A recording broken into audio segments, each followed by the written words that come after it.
Hey, let me quickly do a check-in for section 1 and 2 of Benediction by F. Scott Fitzgerald from Flappers and Philosophers, where young woman Lois.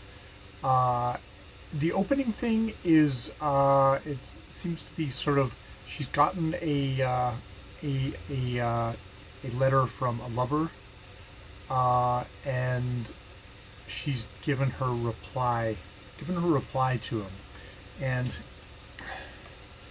it's funny. It just kind of, as you're reading stuff out sometimes, and it just kind of goes through you, and it's like, what exactly is the implication there?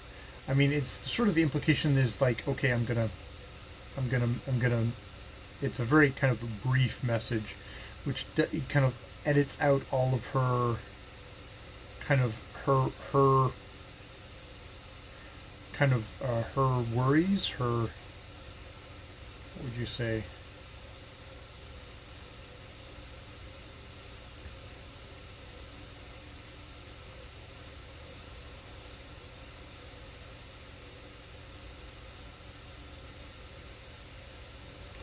Let me get to the start of benediction, because, or actually, I'm going to get. See, it's funny. It's like as I open my mouth to actually just sort of say something about something, it's just like, what can I say about that opening section other than, yeah, she sends a telegram, but you know,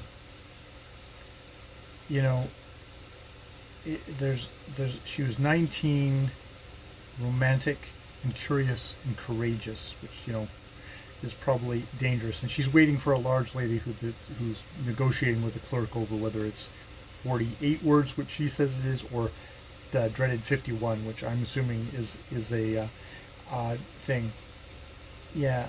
Um, and what he says, Howard says, is sweetest, bravest girl. If you'll wire me, I'll meet you in Wilmington.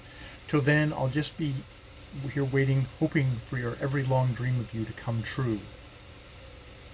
And it startled her, and it's sort of kind of reflections of the kind of mingled sweetness and sadness in his dark eyes, the furtive, restless excitement she felt sometimes when he talked to her, his dreamy sensuousness. So this is like, it's, she's 19 and very romantic and curious and courageous and just ripe for getting in trouble. And so what she sends back with is like, there are no overtones to the finality of her decision. And her thing is, arrive Baltimore today, spend day with my brother, meet me Wilmington, 3 p.m. Wednesday, love, Lois. So it's sort of like she's on this cusp. She's got this very kind of hot, passionate, possibly wrong, possibly like, oh, this is going to be trouble affair. But first thing, she's going to spend the day with her brother. And that's actually where we get into a little bit more of the was interesting, engaging part, because she's gone to what she kind of describes as a monastery, even though maybe it's not. It's a seminary, where her older brother, has been spending the last 17 years. While she's 19, he's like 36, slightly balding. This is Keith, I guess. Yeah, is Keith, and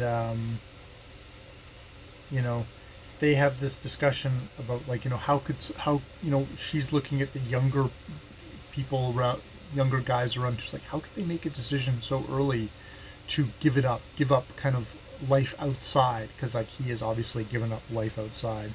And I mean, he does talk about in this section that he's given it up, and he had a bit of a rough go beforehand, that he was drinking, and that sort of gives Lois a bit of a thrill, because you probably get the sense that she's also been on the wild side of things.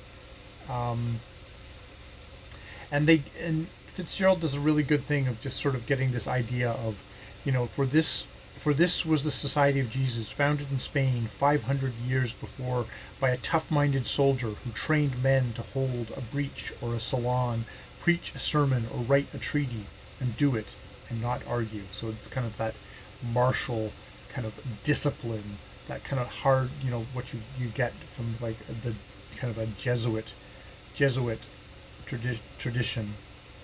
Um, and then, and Lois was very jauntily attired in expensively appropriate traveling affair, but she didn't linger to pat out the dust which covered her clothes, which, maybe it's a little bit of a kind of a thing of that, but she's kind of used to. She didn't carry that glorified expression that girls wear when they arrive for a senior prom at Princeton or New Haven. Still, as there was no senior proms here, perhaps it didn't matter. It's like she's kind of like this butterfly who's used to maybe having lots of people kind of hum around her, but it's not that kind of place where you'll possibly get that. She gets that welcome, and it's very much a welcome for being Keith's little sister, which he hasn't seen for 17 years. And apparently, she had pneumonia the last time, like, the mother visited. The mother, who has got, like, basically nervous conditions, and that she's feeling guilty because she's basically kind of neglected.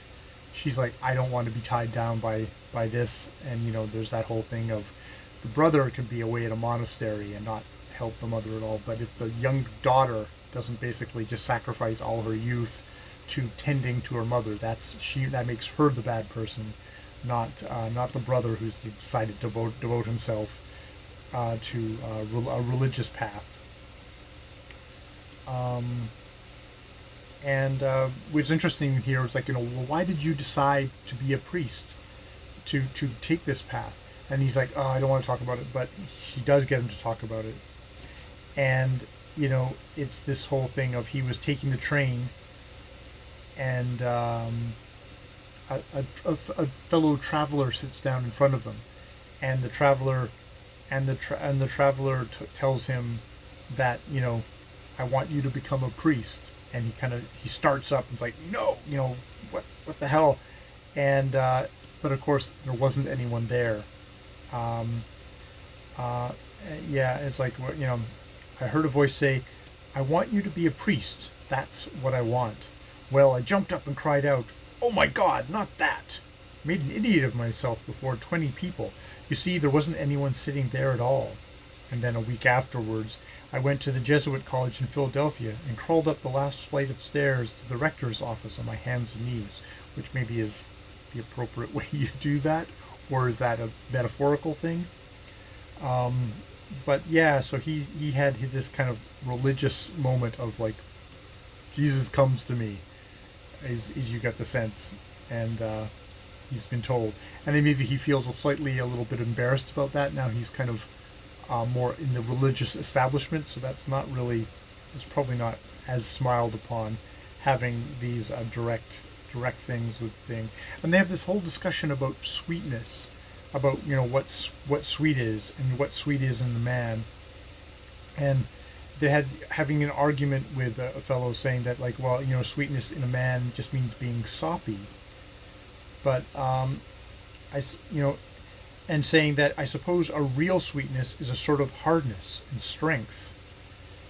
And and he says, oh yeah, I've seen that. I've known old priests who had it, but I'm talking about young men.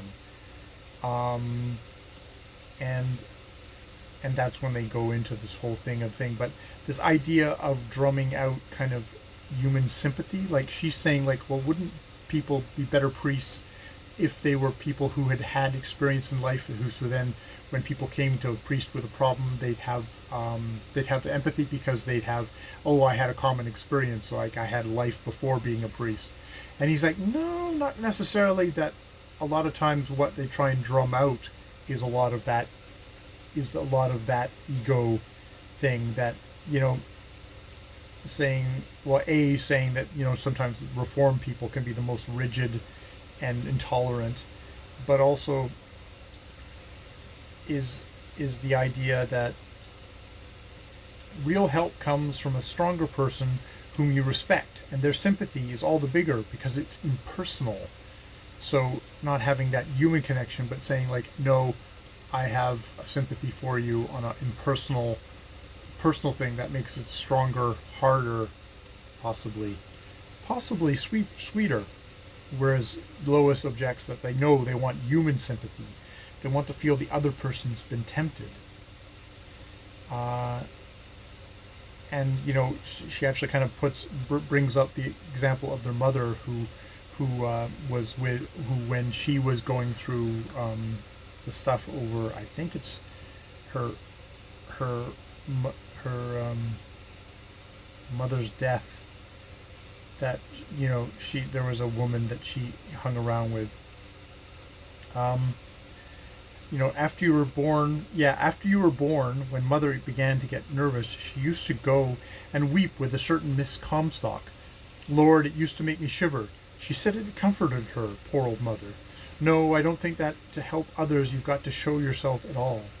And then, real help comes from a stronger person who you respect. So having two weak people weep together isn't necessarily going to be helpful, whereas weeping with somebody who's slightly impersonal and it's got that kind of that sympathy is actually may mean more to you because they're actually impersonal. They're not caught up in their own grief. That idea, which is I think that's kind of a really interesting thing in this story. Kind of it's rather a bit of a switch from Bernice Bobs Her Hair in a way. Not to diss Bernice Bobs Her Hair. Who could do that? All right, I will stop there and probably go and have dinner. More videos later.